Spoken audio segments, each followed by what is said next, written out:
नमस्कार। चित्तौड़ दर्शन में आज समाचारों की शुरुआत करते हैं। राज्य सरकार की ओर से आरंभ किए गए शहरी सेवा शिविर को लेकर शहर के साथ साथ ग्रामीण क्षेत्रों में भी इस तरह के शिविर आयोजित किए जा रहे हैं। सरकार का मकसद है इस शिविर को आयोजित करने के पीछे कई समस्याओं का समाधान एक ही छत के नीचे हो सके। कई समस्याएं ऐसी होती है जहां नगर परिषद हो, नगर पालिका हो या पंचायत हो, ग्राम पंचायत हो, वहां लोगों के जूते तक घिस जाते हैं, लेकिन समस्याओं का समाधान नहीं हो पाता है।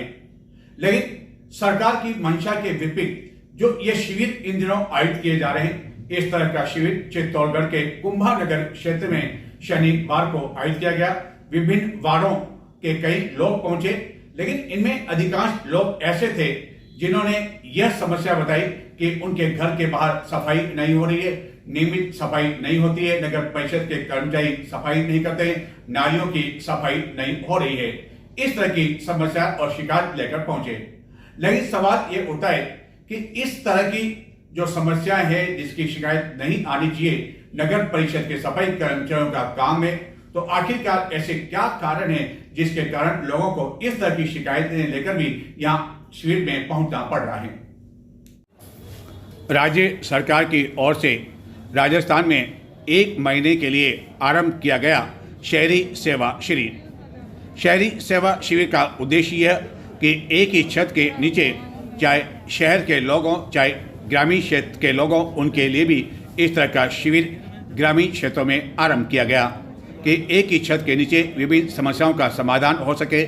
उन्हें हाथों हाथ जन्म मृत्यु प्रमाण पत्र के साथ ही अन्य कई तरह के प्रमाण पत्र मिल सके। लेकिन सवाल यह उठता है कि इस तरह के शिविर से कितने लोग लाभान्वित हो रहे हैं। जो कि नगर परिषद हो, नगर पालिका हो, विभिन्न समस्याओं के लिए जब जाते हैं तो समाधान नहीं हो पाता है एवं कई बार तो स्थिति यह होती है कि उनके जूते तक घिस जाते हैं। एवं ऐसा लगा कि इस शिविर का जो सरकार का उद्देश्य है, सरकार की जो मंशा है, उसको लेकर शायद लोगों को राहत मिल पाएगी। लेकिन अब तक जो शिविर आयोजित हुए, चाहे वह चंदेरिया में आयोजित किया गया, चाहे नगर के कुंभानगर क्षेत्र में आरंभ हुआ, वहाँ कई लोग तो ऐसे हैं जो यह शिकायत लेकर पहुँचते हैं कि उनके घरों के बाहर नियमित रूप से नालियों की सफाई नहीं होती है, सफाई कर्मचारी नियमित रूप से सफाई नहीं करते हैं। सवाल यह उठता है कि आखिरकार लोगों को इस तरह की शिकायतें लेकर इस तरह के शिविर में पहुंचने की नौबत ही क्यों आ रही है। और शायद इसलिए आ रही है कि उनके घरों के बाहर नियमित रूप से सफाई नहीं होती है। मुख्य मार्गों पर स्थिति यह है कि कई नालियों की कई दिनों तक सफाई नहीं होती है। नालों की बात तो बहुत दूर की है, एवं नालियाँ इतनी अधिक गंदगी एवं कीचड़ से भरी हुई है कि लोगों का अपने घरों के बाहर बरामदे में बैठना तक मुश्किल हो जाता है। यही कारण है कि लोगों की पीड़ा इस शिविर तक पहुंच पा रही है, जिसके कारण अन्य समस्याओं का समाधान नहीं हो पा रहा है, जिसके लिए यह शिविर मुख्य रूप से आयोजित किया गया। क्या शिविर में आए थे? हाँ जी, समस्या समाधान हुआ कि नहीं हुआ? हो गया सर। और किस काम से आए थे आप? वो लड़के का हिंदी इंग्लिश में नाम कराने के लिए, हिंदी में था पहले, जो इंग्लिश में कराने के लिए। तो कितनी देर लगी आपको इस काम में? 10 मिनट लगे। 10 मिनट लगे जी। तो शिविर का इंतजार कर रहे थे या पहले नगर परिषद भी आप गए थे, वहाँ भी चक्कर लगाए थे?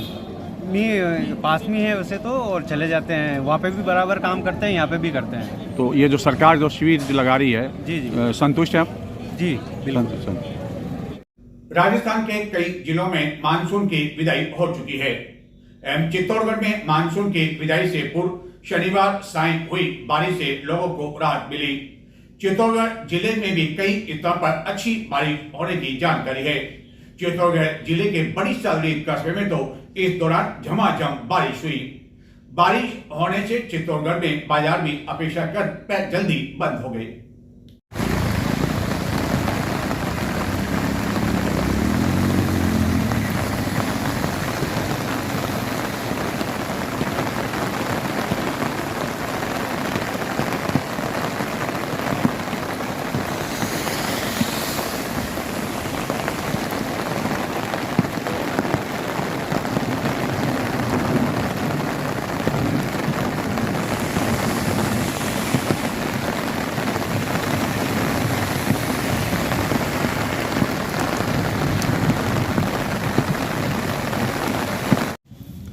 राजस्थान के कई जिलों में मानसून की विदाई हो चुकी है।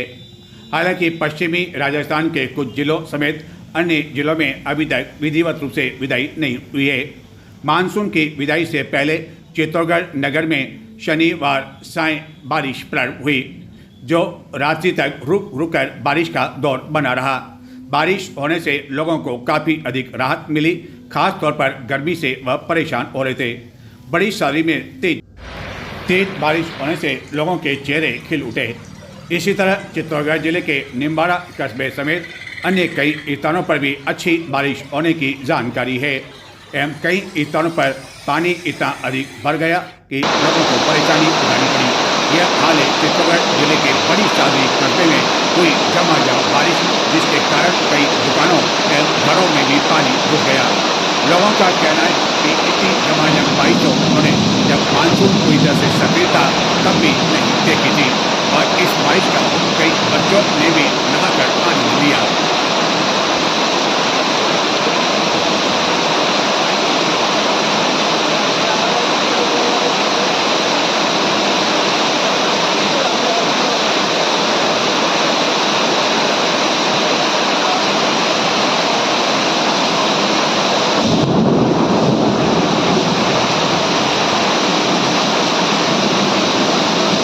चित्तौड़ दर्शन पर अब बात करते हैं कपासन के सूरज माली के घटनाक्रम को लेकर। कपासन में एक युवक द्वारा गत दिनों कपासन में एक तालाब को लेकर सोशल मीडिया पर टिप्पणी की गई और यह टिप्पणी सीधी कपासन के विधायक अर्जुन लाल जिनकर को लेकर की गई और उसके बाद उस पर प्राणघातक हमला होता है और वह वर्तमान में अहमदाबाद में भर्ती है। इस घटना के बाद लगातार कपासन में धरना दिया जा रहा है, पुलिस पर दबाव बनता है तो पुलिस 3 अभियुक्तों को गिरफ्तार करती है। 20 सितंबर को कपासन में बंद की चेतावनी दी थी। एक दिन पहले यह गिरफ्तारी होती है। पुलिस को यह लगा कि शायद गिरफ्तारी हो जाएगी तो बंद का आह्वान पुनः ले लिया जाएगा, लेकिन बंद ऐतिहासिक रहा, धरना भी जारी रहा। माली समाज के अब कई प्रदेश एवं राष्ट्रीय स्तर के पदाधिकारी कपासन पहुंचने लगे हैं। पूर्व मुख्यमंत्री अशोक गहलोत भी रविवार को कपासन पहुंच रहे हैं एवं वह वहां धरने को संबोधित भी करेंगे। हालांकि पूर्व मुख्यमंत्री अशोक गहलोत माली समाज से भी हैं, इस कारण भी वह यहां पर आ रहे हैं और अब इस मामले को लेकर राजनीति भी शुरू हो गई है। भाजपा की ओर से जिला स्तर पर एक बयान शनिवार को जारी किया गया और यह कहा गया कि अब तक जो गिरफ्तारी हुई है उस पर भाजपा ने संतोष व्यक्त किया। ऐसा लगता है कि भाजपा इस समय पार्टी के रूप में नहीं बल्कि पुलिस अधीक्षक के रूप में भूमिका निभा रही है। ऐसा पहली बार संभवतः हुआ कि भाजपा को इस तरह की बात कहनी पड़ी हो कि पुलिस की कार्रवाई संतोषजनक है। इस तरह की घटनाएं पहले भी होती रही, लेकिन एसपी की भूमिका कम से कम भाजपा ने नहीं निभाई। बताते हैं इस पूरे मामले को लेकर कि आखिरकार इस मामले की शुरुआत कहां से हुई कपासन में और किस तरह की स्थिति शनिवार को बनी रही। गत विधानसभा चुनाव में जब कपासन विधानसभा सीट से अर्जुन लाल जिनकर को जीत मिली तो वह मंत्री के सपने देखने लगे। उन्हें लगा कि वरिष्ठता की दृष्टि से वह अन्य सभी विधायकों से आगे तो शायद उनका भाग्य खुल जाएगा और वह मंत्री बन जाएंगे, लेकिन मंत्री पद तो नहीं मिल पाया और अब उन्हें चिंता सता रही है कि 2028 में होने वाले विधानसभा चुनाव में आखिरकार क्या होगा, क्योंकि जिस तरह सूरज माली का प्रकरण लगातार जोर पकड़ता जा रहा है, धरना प्रदर्शन जारी है, यहाँ तक कि 20 सितंबर शनिवार को कपासन बंद होने की स्थिति भी आ गई और बंद पूरी तरह से सफल रहा। इस बंद के कारण अब कई तरह के सवाल खड़े हो गए कि पुलिस ने जिन 3 अभियुक्तों को गिरफ्तार किया, क्या जनता उसे संतुष्ट नहीं है और पुलिस ने जिस तरह की कार्रवाई की, क्या उसको लेकर जनता की ओर से सवालिया निशान लगाए जा रहे हैं एवं जिन 3 अभियुक्तों को गिरफ्तार किया उनके द्वारा आखिरकार यह हमला क्यों किया गया, क्या पुलिस इसे जाहिर कर पाएगी, सार्वजनिक कर पाएगी कि आखिरकार उनकी ऐसी क्या दुश्मनी थी सूरज माली के कारण जिसके द्वारा यह हमला किया गया। आंदोलन को राजस्थान विधानसभा में उठाएंगे, इस आंदोलन को हम सुप्रीम कोर्ट तक ले जाएंगे, इस मामले को राष्ट्रीय मानवाधिकार आयोग तक ले जाएंगे।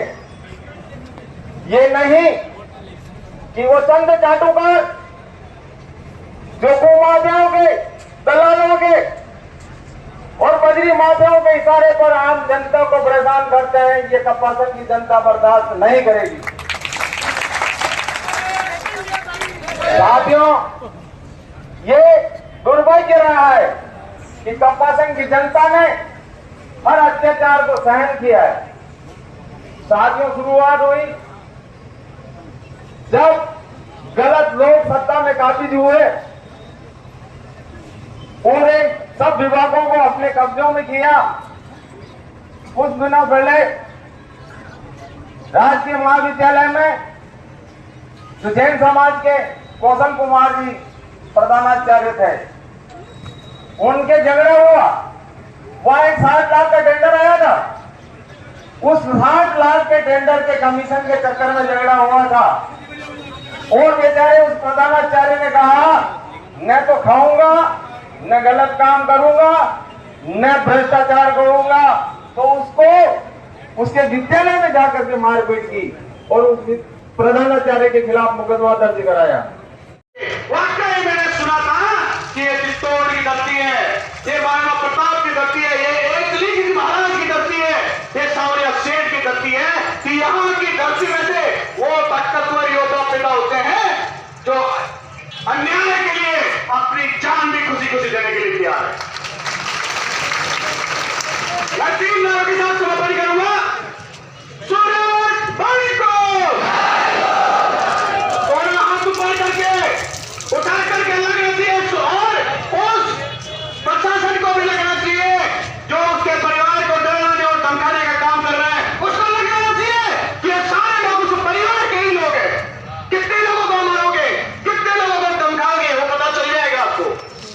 दोनों हाथ ऊपर के सूरज मारी को, सूरज मारी को, हम एक हैं। आवाज दो, आवाज दो। बहुत बहुत धन्यवाद। इस धरने एवं प्रदर्शन के बीच शनिवार को पूर्व मंत्री उदयलाल आंजना भी कपासन पहुंचे एवं रविवार को पूर्व मुख्यमंत्री अशोक गहलोत भी कपासन आ रहे हैं। उनका प्रातः 10 बजे कपासन पहुंचने का कार्यक्रम है, जो कि उदयपुर से कपासन पहुंचेंगे एवं कपासन से रवाना होकर वह बाद में भिलवाड़ा पहुंचेंगे, जहां की रात्रि विश्राम का कार्यक्रम है। लेकिन चित्तौड़गढ़ जिले में अन्य स्थानों पर उनके स्वागत का कार्यक्रम भी रखा गया है, जिसको लेकर सोशल मीडिया पर कई तरह की जानकारी दी जाती रही। लेकिन सवाल यह उठता है कि एक और जहाँ वह एक युवक को न्याय दिलाने के लिए एवं उस पर हुए प्राणघातक हमले को लेकर वह कपासन पहुंच रहे हैं। रविवार प्रातः 10 बजे उनके कपासन पहुंचने का कार्यक्रम है, जो कि उदयपुर मावली होते हुए कपासन पहुंचेंगे एवं कपासन के पश्चात वह चित्तौड़गढ़ जिले की सीमा से होते हुए भिलवाड़ा पहुंचेंगे एवं भिलवाड़े में उनका रात्रि विश्राम का कार्यक्रम है। लेकिन सोशल मीडिया पर शनिवार को कई कार्यकर्ताओं द्वारा यह जानकारी दी जाती रही कि चित्तौड़गढ़ जिले में विभिन्न स्थानों पर उनका स्वागत किया जाएगा। सवाल यह उठता है, क्या यह समय स्वागत के लिए उचित है? इस बात पर कार्यकर्ताओं को विचार किया जाना चाहिए। यह बात अलग है कि अशोक गहलोत को इस बारे में कोई जानकारी नहीं।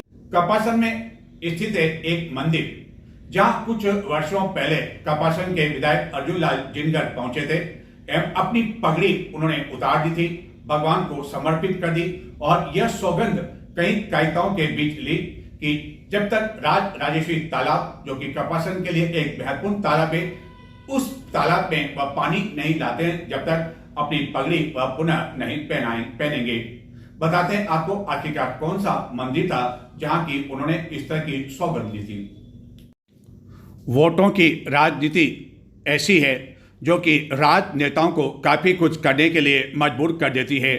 कोई अपने जूते चप्पल छोड़ देता है, तो कोई अपनी पगड़ी उतार देता है, भगवान के चरणों में रख देता है और मांग करता है कि जब तक यह मांग पूरी नहीं होगी वह कार्यकर्ताओं की ओर से पहनाई जाने वाली पगड़ी को कभी भी धारण नहीं करेंगे। कपासन में स्थित है यह वही मंदिर जहां की कपासन के विधायक अर्जुन लाल जिनगर ने अपनी पगड़ी उतार दी थी एवं यह संकल्प लिया था कि कपासन में जो राजेश्वर तालाब है, जो कि कपासन वासियों के लिए महत्वपूर्ण है, उस तालाब को जब तक नहीं भर दिया जाता है या जब तक वह लबालब नहीं हो जाता है, तब तक वह क्रायताओं की ओर से कोई भी पगड़ी धारण नहीं करेंगे। लेकिन उसके बाद यह तालाब नहीं भर पाया और कपासन के विधायक अर्जुन लाल जिनगर द्वारा जो संकल्प लिया गया, उस संकल्प का क्या हुआ, इस बारे में तो हम अभी कुछ कह नहीं सकते हैं। लेकिन जो पगड़ी उन्होंने भगवान के चरणों में उतार दी थी, उस पगड़ी के बारे में जब यहाँ के पुजारी से जांच पड़ताल की पूछा तो पता चला कि जब उन्होंने पगड़ी भगवान के चरणों में रखी थी तो उसी समय कार्यकर्ता यह पगड़ी लेकर यहाँ से रवाना हो गए थे, जबकि यह पगड़ी तो यहाँ किसी संग्रहालय की तरह यहाँ पर सुरक्षित रखी जानी चाहिए थी, ताकि कपासन में जो इन दिनों राजनीतिक विवाद चल रहा, उस राजनीतिक विवाद के बीच उस पगड़ी की चर्चा भी काफ़ी अधिक होती और बाजार में पगड़ी के भाव भी शायद बढ़ जाते। अब देखना यह है कि राजेश्वरी तालाब भर पाता है या नहीं, और कपासन के विधायक अर्जुन लाल जिनगर ने जो संकल्प लिया था वह संकल्प उनका पूरा हो पाता है या नहीं, या अलग अलग रंग बिरंगी जो पगड़ियाँ अन्य नेता पहनते हैं उनको देखकर क्या उनका मन भी ललचाएगा या नहीं, ये तो आने वाले समय में ही पता चल पाएगा। लेकिन कुल मिलाकर इन दिनों कपासन में जो धरना प्रदर्शन आंदोलन चल रहा है, राजनीति चल रही है, उस राजनीति के बीच इस मंदिर के साथ ही कपासन के विधायक द्वारा उतारी गई पगड़ी को लेकर भी खूब चर्चा हो रही है। मानसून की विदाई लगभग होने जा रही है, तो क्या ऐसी स्थिति में कपासन का जो तालाब है, राजेश्वरी तालाब, वह भर पाएगा या नहीं, जिसके बीच अब सभी की नजरें लगी हुई है धमाड़ा तालाब की ओर। धमाड़ा तालाब हालांकि लबालब तो नहीं हुआ, लेकिन काफी अधिक पानी आ जाने की वजह से यह संभावना व्यक्त की जा रही है कि आगे 2-3 दिन में यह पानी को छोड़ा जा सकता है, जो बाद में राजेश्वरी तालाब में पहुंचेगा। और यदि पानी पहुंचता है तो क्या कपासन के विधायक जिन्होंने पगड़ी उतारने की, जो पगड़ी पुनः पहनने की कसम खाई थी, वह पगड़ी पुनः पहनेंगे या नहीं, और राजनीति आगे क्या मोड़ लेगी इस तालाब के भर पाने को लेकर, यह कुछ नहीं कहा जा सकता है।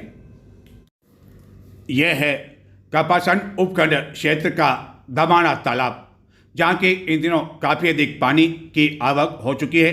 हालांकि पूरी तरह से लबालब नहीं हुआ है, और ऐसे समय अब जबकि मानसून की विदाई कुछ दिनों में होने वाली है, पूरी तरह से लबालब होने के बाद इस पर चादर चल पाएगी या नहीं, यह कहना मुश्किल है। लेकिन जिस तरह पानी को लेकर इन दिनों कपासन में मामला चल रहा है, एक युवक पानी को लेकर कपासन के विधायक को उलाहना देता है, उस पर प्राणघातक हमला होता है, जिसके बाद यह पानी को लेकर काफ़ी चर्चा होने लगी है कि क्या किसी पानी को लेकर भी राजनेता इतना अधिक नाराज हो जाते हैं कि किसी युवक पर हमला हो जाता है, यानी कि सीधे तौर पर कपासन विधायक द्वारा यह हमला करवाया गया या नहीं, यह तो जांच का विषय है। लेकिन धमाड़ा तालाब में काफ़ी अधिक पानी आ जाने के बाद अब यह चर्चा होने लगी है कि हो सकता है कि आने वाले 2-4-5 दिनों में इस धमाड़ा तालाब से कुछ पानी छोड़ दिया जाए, ताकि वह कपासन के राजेश्वरी तालाब में पहुंच जाए। हो सकता है कि पानी के पहुंच जाने के बाद कपासन में जो चल रहा है उस मामले में भी कुछ शांति आ सके, क्योंकि पानी एक ऐसी चीज़ है जो आग को भी ठंडा कर देती है, और आंदोलन तो बहुत दूर की बात है। लेकिन तालाब में पानी आने के बाद भी वह धरना प्रदर्शन आंदोलन शांत हो पाएगा या नहीं, इसके लिए तो अगले कुछ दिनों तक इंतजार करना पड़ेगा।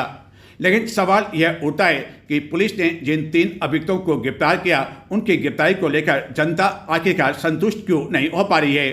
इस बारे में लोगों से पूछे जाने पर उनका कहना है कि इसमें जो मुख्य अभियुक्त हैं वह अभी तक पुलिस की गिरफ्त से बाहर हैं। एवं लोग तो यह भी संदेह कर रहे हैं कि जिन 3 जनों को गिरफ्तार किया है, आखिरकार उन्होंने यह हमला किया भी या नहीं, या और कुछ किया, क्योंकि पुलिस कुछ भी कर सकती है। इस बारे में और अधिक हमें बताने की आवश्यकता नहीं है। ऐसे कई उदाहरण देखने को मिले हैं जहां राजनीति का मामला हो जाए और सत्ता पक्ष का मामला हो जाए, सरकार पर सवालिया निशान लगने लग जाए, पूर्व मुख्यमंत्री को आने की नौबत आ जाए, तो इस तरह के कई तरह के हालात भी उत्पन्न हो जाते हैं। देखते हैं आखिरकार आने वाले दिनों में क्या क्या होता है। गत दिनों कश्मीर एवं हिमाचल प्रदेश में काफी अधिक बारिश होने के साथ ही बर्फबारी होने की वजह से कई रास्ते बंद हो गए थे, जिसके कारण हिमाचल प्रदेश एवं कश्मीर की ओर से राजस्थान में बड़ी मात्रा में जो सेब यानी कि एप्पल आते थे वह नहीं आ पा रहे थे। एप्पल के दाम में काफी अधिक बढ़ोतरी हो गई थी, लेकिन अब लगातार ट्रकों की आवाजाही शुरू हो चुकी है, जिसके कारण चित्तौड़गढ़ के बाजार में एप्पल के दाम में भी कमी आने लगी है। गत दिनों हिमाचल प्रदेश एवं कश्मीर में काफी अधिक बारिश होने की वजह से कई रास्ते बंद हो गए थे एवं रास्ते बंद होने की वजह से इन स्थानों से राजस्थान एवं अन्य कई राज्यों में जो सेब की आवक होती है वह आवक आना बंद हो गई थी एवं ऐसे ट्रकों को विभिन्न स्थानों पर रुकना पड़ा था ताकि मार्ग खुल सके, क्योंकि वहाँ से जो सीताफल क्षमा करें जो एप्पल आते हैं उनमें कई अच्छी क्वालिटी के एप्पल होते हैं जो कि कई दिनों तक खराब नहीं होते हैं। लेकिन अचानक एप्पल की आवक कम हो गई, जिसके कारण एप्पल के भाव में बढ़ोतरी होने लगी और यह एप्पल आम लोगों से दूर होने लगा।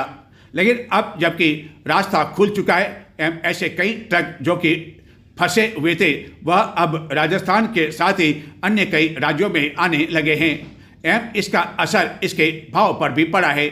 चित्तौड़गढ़ में भी अब एप्पल की काफ़ी अधिक आवक शिमला एवं कश्मीर से होने लगी है, जिसके कारण इन दिनों एप्पल के दाम में कुछ कमी आई है।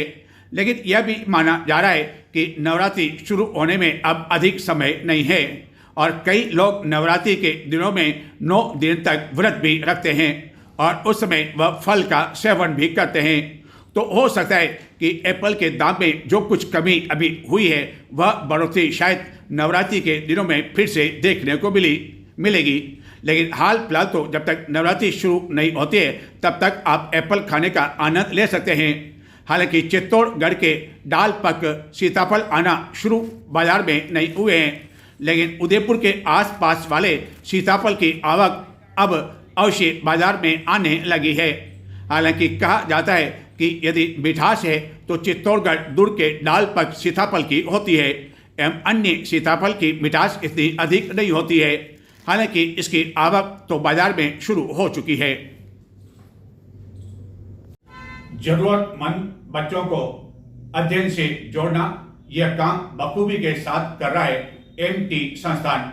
इस एमटी संस्थान ने अपनी स्थापना के 12 वर्ष पूर्ण होने के उपलक्ष्य में चित्तौड़गढ़ जिले के गंगरार कस्बे में एक समारोह का आयोजन किया।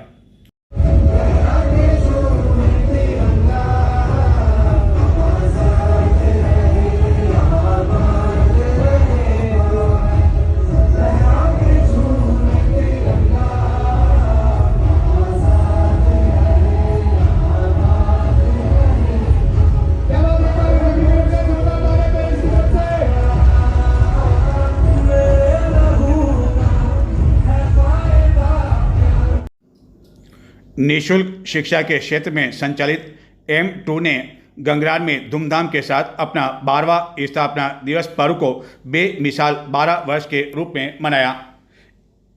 M2 निःशुल्क शिक्षण अभियान की शुरुआत 19 सितंबर 2013 को मनोज मीणा के द्वारा मात्र 3 बच्चों से की गई थी, जो आज लगभग 2500 तक पहुंच गई।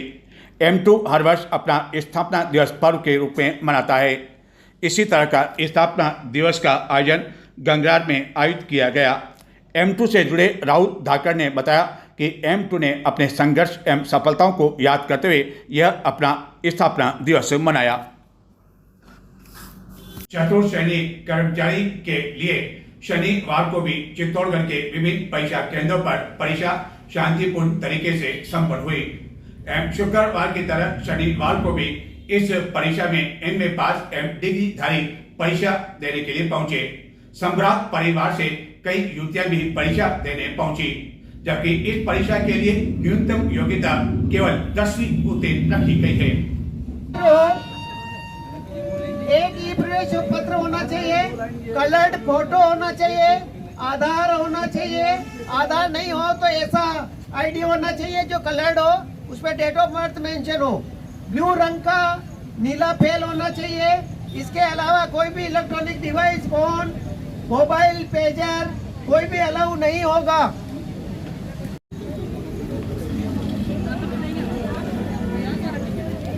चतुर्थ श्रेणी कर्मचारी की परीक्षा हो रही है और न्यूनतम योग्यता 10वीं कक्षा मांगी गई है।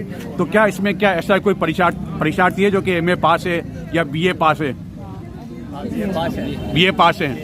तो लेकिन मांगी तो 10वीं परीक्षा केवल योग्यता थी, तो ऐसे क्या कारण रहे कि आप BA पास होने के बावजूद इस परीक्षा के लिए आए? बेरोजगारी अधिक होने के कारण फिर कोई काम काज नहीं मिल पाता इसका। या आप में से कोई MA पास है? कोई है MA पास? आप भी MA पास हैं? आप भी MA पास हैं?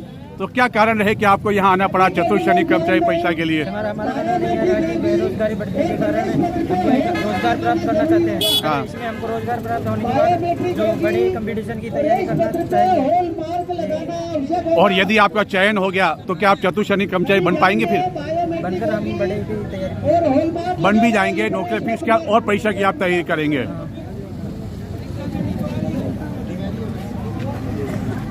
कई ऐसी महिलाएं भी हैं जो कि अच्छे घराने की दिख रही है, लेकिन सवाल ये है कि क्या 10वीं पास में जो लिया है उसके बाद ये क्या चतुर्थ श्रेणी की कर्मचारी की नौकरी यदि इनको मिल जाती है तो ये नौकरी कर पाएगी या नहीं, यह सबसे बड़ा सवाल है।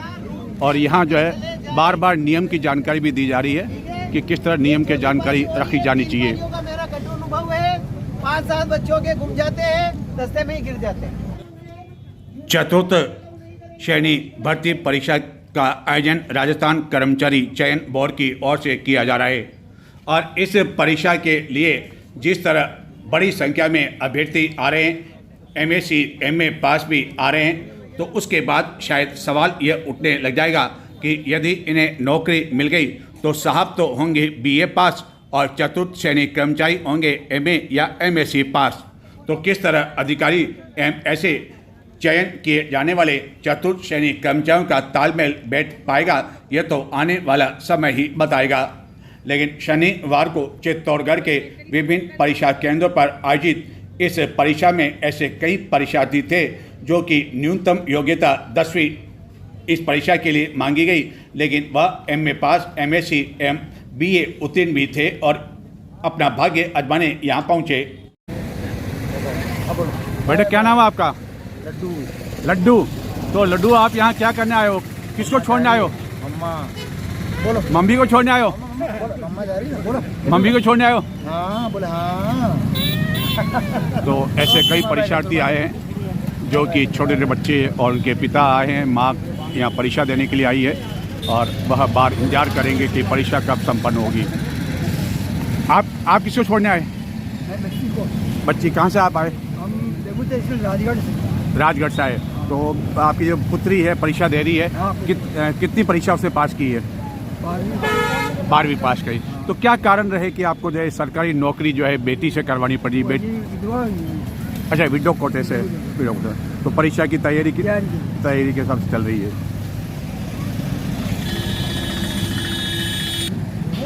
ऐसे अन्य छोटे भी बच्चे आए हैं, उनसे भी बात करेंगे कि आखिरकार वह किसके लिए आए हैं।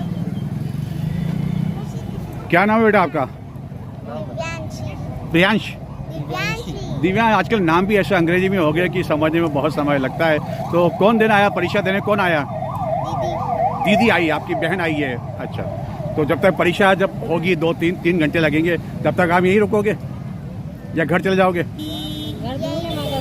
घर दूर है इसलिए यहीं इंतजार करोगे। तो आपने क्या कहा दीदी को? परीक्षा जब अंदर गई तो बेस्ट ऑफ लक बोला या नहीं बोला? बोला है। तो आपको उम्मीद है कि जो आपकी दीदी परीक्षा में पास हो जाएगी? परीक्षा पास। कहाँ से आए आप? पाठशोली से आए। तो वहाँ सेंटर नहीं था क्या आस-पास कोई सेंटर नहीं मिला आपको, इसलिए आप हमेशा चित्तौड़ी आता है? तो क्या आपकी पुत्री है? कौन है? पुत्री है। लेकिन पुत्री तो हमेशा, बेटी तो हमेशा जो है पराया धन होती है। फिर आप उसको परीक्षा दिलाने के लिए आए, तो क्या सोच के दिलाने के लिए आए? इसके पैर में खड़ी हो जाएगी तो अच्छी बात है। जी हाँ। तो कौन सी पढ़ी, कितनी पढ़ी लिखी? उसके कॉलेज चल रहे हैं। कॉलेज चल रहे हैं।